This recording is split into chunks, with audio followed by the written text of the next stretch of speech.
यासीन है भाई। हाँ कि 12 रबीउल अव्वल का जुलूस कब निकला और कैसे निकला? हाँ, आपने ये सवाल पूछा, आज मैंने बहुत अच्छा सवाल है कि 12 रबी अव्वल है। पहले तो मैं मतलब ये कि 12 रबी अव्वल को आपको और हिंदुस्तान को, पूरी दुनिया को मुबारकबाद देता हूँ कि ये जो है ऐसी हस्ती हैं, नबी सरकार दो आलम की दुनिया को मतलब ये है कि एक नई रोशनी थी, उनकी खुशी में ये जलूस निकाला जाता है।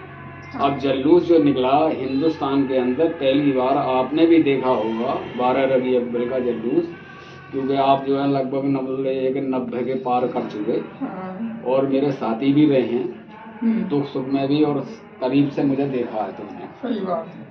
तो मैं आपको ये बताना चाह रहा हूँ कि मेरे दादा मौलाना खान मोहम्मद ने पहले जलूस में शिरकत करी 1952 में, मतलब ये जलूस निकला। अब जो है मुखालिफ जो होते हैं, हर काम में कितना भी अच्छा काम करो मुखालफत तो ज़रूर मिलेगी। तो आज बहुत से उलमा जो है मुखालफत करते हैं कि 12 वफ़ात कह के इनकी वफ़ात भी 12 तारीख को हुई थी नबी सरकार दो आलम की, तो बोले कि मतलब उसकी खुशी मना रहे हैं सुन्नी हजरात, इस तरह से मतलब मौलवी कुछ इसके बारे में कहते हैं। मैं उन्हें बताता हूँ कि जलूस की तरीक़ा क्या था कि नबी सरकार दो आलम सादिक के टाइम पैदा हुए थे। आप भी मतलब मौलाना हैं, सुबह सादिक के टाइम हुआ, तो जब सुबह सादिक के टाइम हुआ तो दुनिया का पहला जलूस है कहीं भी कि जो सुबह के टाइम निकलता है, क्योंकि आप जब पैदा हुए और सादिक में हुए तो सुबह फजर की नमाज से जो है जुमा मस्जिद से ही निकाला गया और लाल मस्जिद पे एंड कर दिया गया इसका। जौहर में जब एंड कर दिया गया तो रात को इशा के नमाज के बाद उनके जो है हालात ज़िंदगी और वफ़ात के बारे में मतलब तकरीरें होती थी जो कि लाल मस्जिद पे। तो ये सिलसिला जो है वहाँ से शुरू हुआ।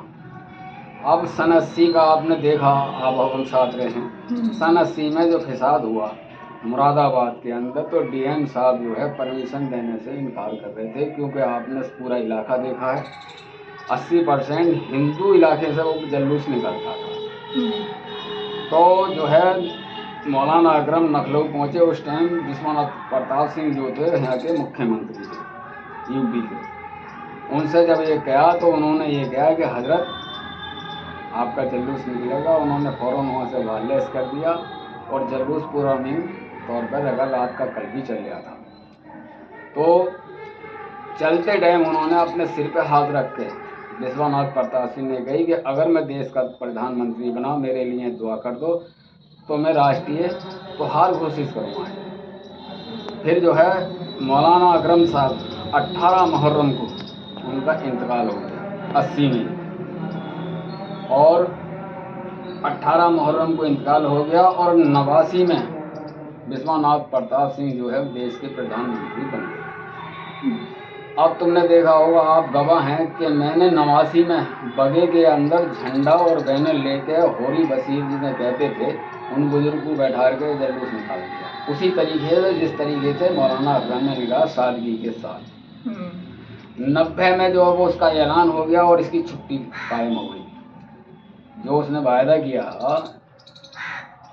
DV सिंह ने, वो वायदा पूरा करा। तो वहाँ से ये सिलसिला मतलब ये कि शुरू होता है। पर आज मैं एक दुख के साथ कहता हूँ कि जिस तरीके से ये जलूस निकाला था वो तरीका बदल दिया है।